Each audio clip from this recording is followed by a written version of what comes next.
tous et aujourd'hui on va évoquer la vie en lotissement. Les lotissements, on ne finit plus de les compter, j'ai l'impression, il y en a un petit peu partout et c'est sans doute pas vous, Jean-Marie Seguin, qui allait me dire le contraire. Bonjour, bonjour. Bonjour. Et bienvenue. Vous êtes lotisseur, on dit? C'est ça. Le nouveau terme, c'est aménageur foncier. Ça revient au même. On crée des lotissements, absolument. Ouais. Et vous faites ça depuis 30 ans? Oui, absolument. J'ai créé la société, je suis gérant fondateur, donc l'enseigne Seguin Action Immobilière, et donc en 94. L'un des acteurs majeurs, évidemment, des aménagements et constructions de lotissements, aménageur foncier, comme on doit le dire désormais, ou lotisseur, si vous préférez. On va ensemble essayer de comprendre aussi comment on conçoit un lotissement aujourd'hui. J'imagine que ça a bien changé en 30 ans. Les priorités sont plus les mêmes. La façon de penser la vie en lotissement non plus. Est-ce que ça a vraiment évolué, d'ailleurs? Oui, alors ça change au fil de la réglementation déjà, parce que créer un lotissement, c'est aussi appliquer des règlements, ce qui étaient les anciens plans d'occupation des sols, les POS, et aujourd'hui transformé en PLU. Et tout ça conjugué à ce que souhaitent les gens aussi, à ce qu'on imagine qu'ils souhaitent ou qu'ils attendent de leur lieu de vie. Absolument, mais il y a une particularité française, et franco-comtoise évidemment, mais française, c'est qu'aujourd'hui le lotissement fait vraiment l'unanimité. On parle de 80% des Français qui souhaitent avoir une maison individuelle. Donc la maison individuelle, elle peut être faite en diffus, ce qu'on appelle en diffus, c'est-à-dire n'importe où, elle est structurée en lotissement. Et j'insiste parce que c'est une particularité, oui, et depuis très longtemps, depuis les années 60, où les maisons se sont développées en périphérie de ville, ce qu'on a appelé ces zones de lotissement. Alors, je parlais de la réglementation parce qu'évidemment, le législateur a structuré tout ça, que ça ne soit pas fait de façon sauvage. La grande différence, c'est qu'il y a 20-30 ans, il y avait des surfaces minimum. On pouvait trouver des lotissements avec des 1500-2000 mètres carrés par parcelle pour avoir un certain confort, voire un peu on parlait de luxe, pour préserver la qualité de vie dans les villages. Et aujourd'hui, c'est pratiquement l'inverse, où on doit densifier pour d'autres raisons environnementales, bien sûr.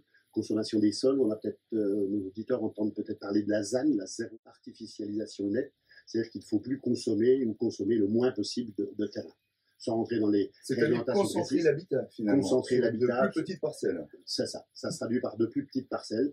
Et aujourd'hui, on entend parler aussi dans les lotissements, de mixité, c'est-à-dire on peut implanter un petit immeuble collectif dans le même tellement dans le terrain qui va servir du lotissement, plutôt que faire historiquement que de une route et des parcelles, ce qu'on appelait familièrement de la tablette de chocolat.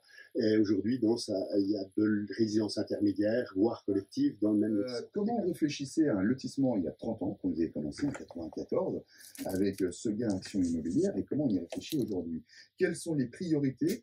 Qu'est-ce qu'on se disait en 94 qu'il fallait absolument pour les gens, qui faisait envie? C'était ça le lotissement dont ils rêvaient, et en quoi, comment ça a changé aujourd'hui? La motivation, elle n'a pas changé. Elle est tout le temps la même. C'est déjà d'être propriétaire. Et on a un parcours d'accession à la propriété où les clients ont une vraie motivation. Ils veulent être propriétaires avant tout. Comme je disais tout à l'heure, on peut être propriétaire d'un appartement en ville, on peut être propriétaire d'une ferme isolée à la campagne. Également, mais la propriété individuelle, elle était assez présente, elle l'est toujours présente. S'il y a eu un peu de changement, accéléré par le confinement, parce qu'aujourd'hui, comme vous dites, on peut être propriétaire d'un appartement. Aujourd'hui, un appartement, après confinement, c'est avec terrasse, balcon, rez-de-jardin, presque obligatoire.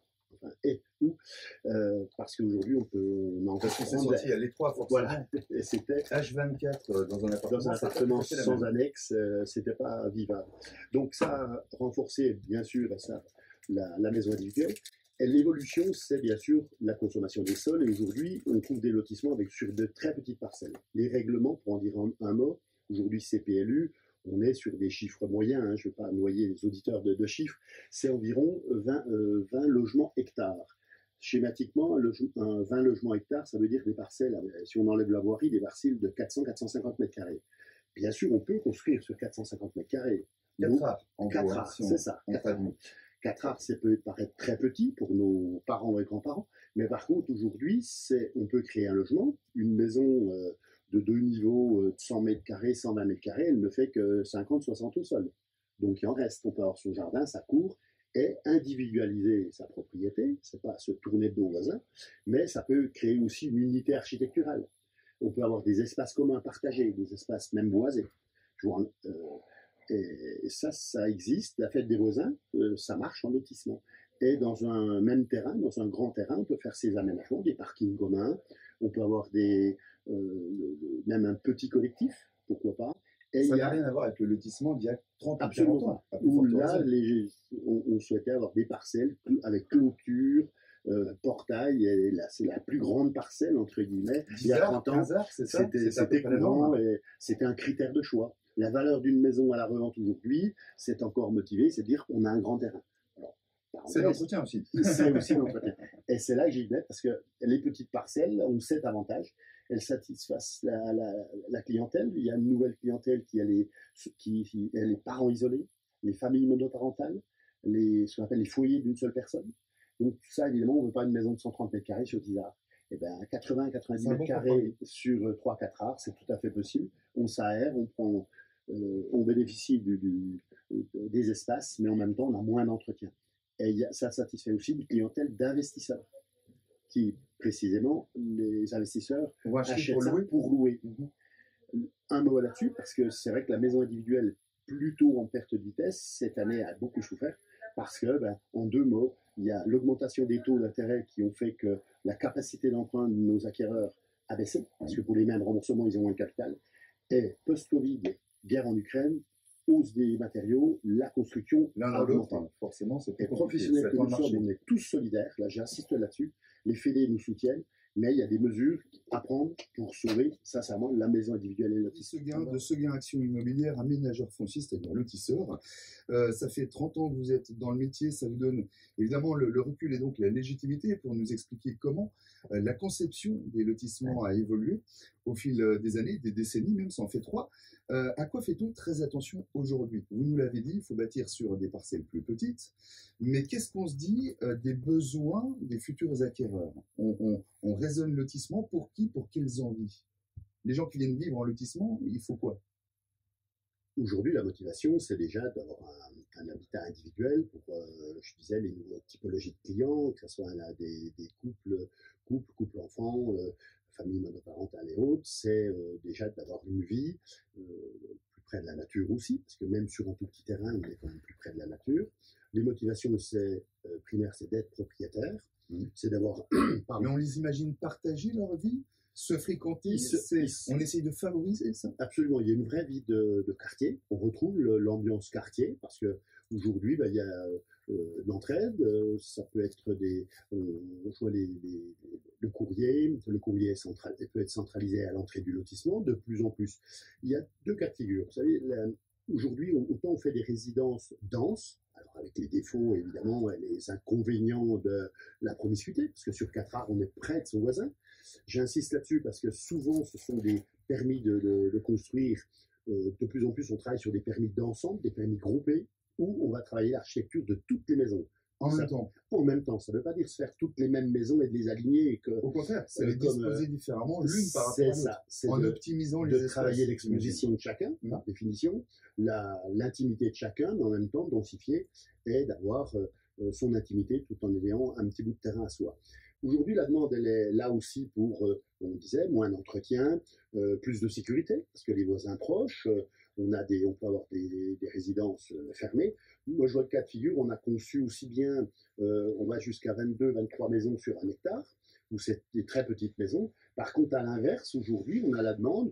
Je vois à Montferrand, on a créé un domaine, on l'a appelé le domaine des Sœurs, parce que c'est une ancienne maison sur 1 hectare. On a regardé, on fait que 10 maisons.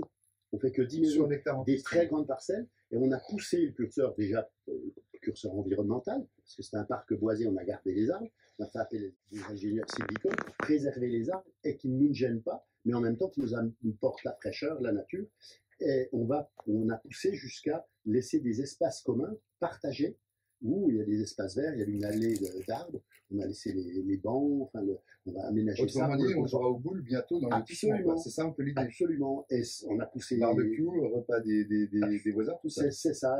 Et moi, jusqu'à être clos, portail d'entrée, portail de sortie. Et là, bien sûr, c'est pas pour la même clientèle. On sera sur des parcelles de au moins 1000 mètres carrés.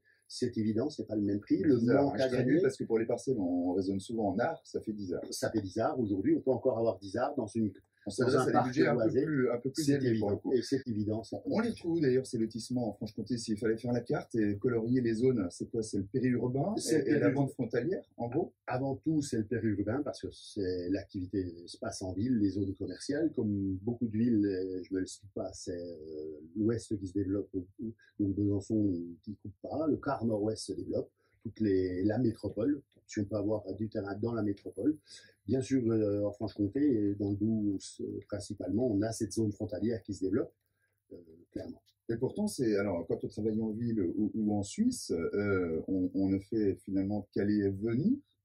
Est-ce que ça veut dire qu'il y a encore une vie réelle dans le lotissement? Ou si les gens rentrent chez eux, ferment les volets, terminent les rideaux? Et là, on sent le changement, oui, parce que prenez l'exemple des frontaliers, eux l'ont bien compris. Alors, pareil, toujours deux cas de figure. Les gens qui se donnent les moyens, qui veulent une très belle villa, mais là, c'est pas un aspect patrimonial, et d'investir dans une belle maison qu'ils garderont, transmettront ou revendront. Bref.